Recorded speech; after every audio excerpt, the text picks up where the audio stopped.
Hey everyone, I'm back in iRacing today to see if I can build on last week's solid result in the Falken Tyre GT4 challenge. Now I didn't have any pace at Road Atlanta, but I managed what so many others couldn't. I kept it on track. However, if you thought that was tough, you ain't seen nothing yet. Today at the Hungaroring, I'm up in the top split against some pretty colossal ratings. Oh, and just in case it wasn't already challenging enough, it's raining a lot. Now, I'm car number 21, but somehow I've managed to stick it 12th on the grid. Maybe, just maybe, these soaking wet conditions will be a leveller, but if that's the case, I'll still need to survive the inevitable lap 1 carnage. This is not going to be easy. Well, when I returned to the iRacing grid last week, I was feeling more than a little nervous. However, today, those nerves have been replaced by sheer terror as the lights go green. We're starting 15 minutes at the Hungaroring in the worst conditions imaginable. Thankfully, the pack has spread out a fair bit on that formation lap. There's a big gap both in front and behind me. However, there's a Mercedes on my inside. That is Christian Ortega. Ortega started right behind me in P13. He's made a move up the inside into T1. I left him all the space he needed there. This first lap all about staying safe. And now there's a McLaren alongside me. That's Adam Thomas. I'm going to have the inside line for turn 2, but I've got to stay equally alert here because it has suddenly got very, very crowded and there's a big incident in front. Somehow I managed to squeeze through, reacting at just the right time. And look in the rearview mirror, there are loads of cars involved in that. Adam Thomas in that McLaren alongside me was certainly caught up in it. He's disappeared along with many others.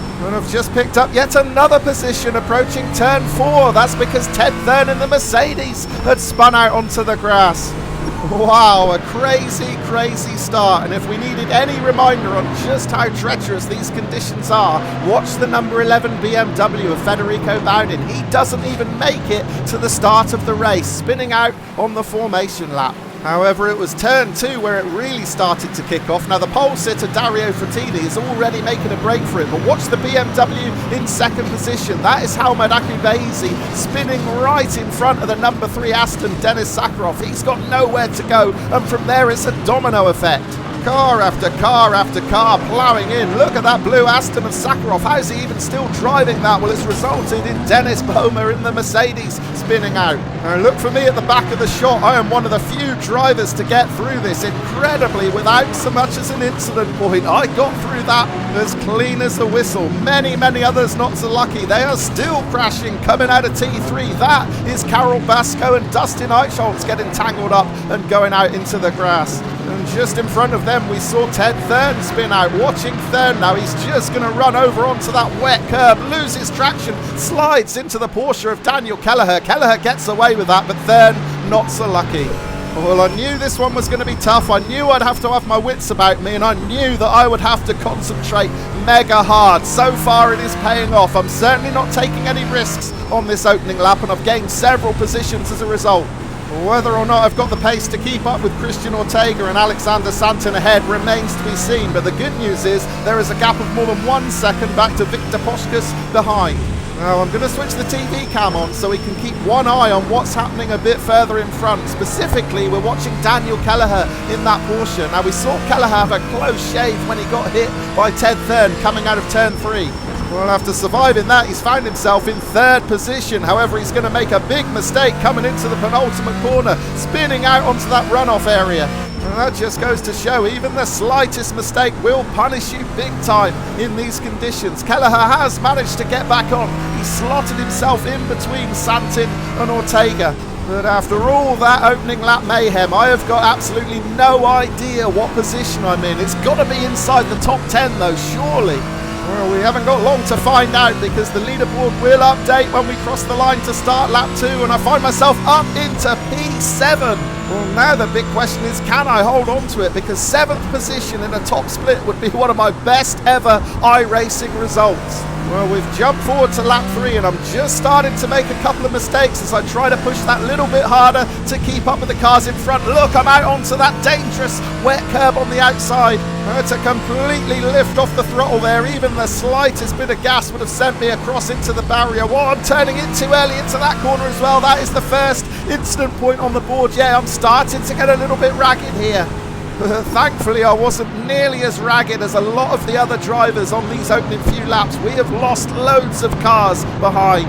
This was lap 2. We know that Ted Thurn is driving with damage, and it proved just too difficult as he crashes out again.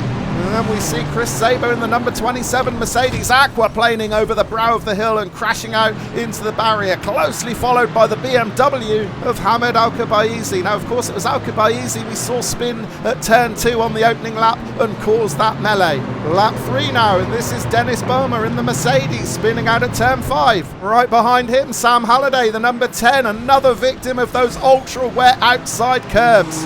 On to lap 4 now. This is Hannes Kleps, one of the front runners. Kleps started P5 on the grid, but has got it all wrong coming out of turn 3. And it doesn't matter how slowly you take these corners, it is still so easy to spin, as Jorge Trepeka in the BMW displays. And likewise with Roman Yurchenko getting turn 5 all wrong. Now remember, this is a top split. There are some very good drivers on this grid, and they are struggling big time. So with that in mind, I decided not to push. I didn't want to risk anything trying to keep up with Santon and Ortega ahead. So instead, I consolidated my P7. However, I'm going to switch the TV cam back on with 1 lap to go. We're watching Christian Ortega in the Mercedes. He's currently running in P5, but he is going to make a big mistake. Look, he thinks the race is over. Ortega pulling up. Alexander Santon in the Porsche can't believe his luck. He just breezes by into the top 5. Ortega now has realised the error of his ways. He is back out on track, getting back up to speed, but it has cost him big time here. Throughout this race, I have hardly put a foot wrong. I've kept it really steady, really safe, and as a result, I've managed to maintain a near 2-second advantage over Victor Poschkas behind. But because of playing it safe, I just haven't had the pace to keep up with Ortega and Santin. However, now I've got them within my sights, and it looks like Ortega is going to try a challenge on Santin here. You never know. If this goes wrong, I could find myself in the top 5 on this last lap at the Hungaroring. Santin is defending into turn 5, Ortega having to take the wide line. However, it looks like Ortega has still got the pace to get the job done. Now, has Santin got anything in reply? Has he got something up his sleeve to challenge back into the chicane? If I'm going to stand any chance at all of closing in on these two, I need them to be taking chunks out of each other. At the moment, it doesn't look like it's going to happen. Ortega has made the pass and he is beginning to clear off. However, I am now closer than I have ever been to Alexander Santin. The gap now less than a second, just 0.9 as we approach the final half of the lap. So you never know. I am within striking distance now. I don't think I've got the pace to challenge Santin, but if he's rattled from that battle with Ortega, he may make a mistake.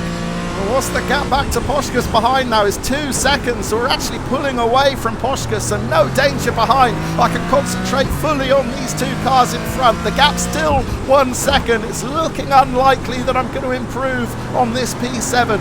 It's going to require a pretty big mistake from either Santin or Ortega going through the final corner. And it certainly doesn't look like that is going to happen. Both of them driving really smoothly. So as we come out of the final turn then, I'm going to pick up P7 and it is going to give me a massive iRating boost. Remember, this is top split. There are drivers on the grid with 3, 4, 5k ratings, and I've managed to finish well inside the top 10. This has got to go down as one of my best ever results on iRacing. But just look at that fastest lap from the race winner, Dario Frattini, a 2:05.6. That is insanely quick in these conditions. As for me, well, I got down to 2:09 flat. I just couldn't quite break into the 2:08s. Well, it may not have been the most action-packed or thrilling race I've ever brought you, but I can say one thing, I have never had to concentrate more. And that alone makes it one of my most satisfying results. Thank you ever so much for joining me, and I'll look forward to seeing you again very soon.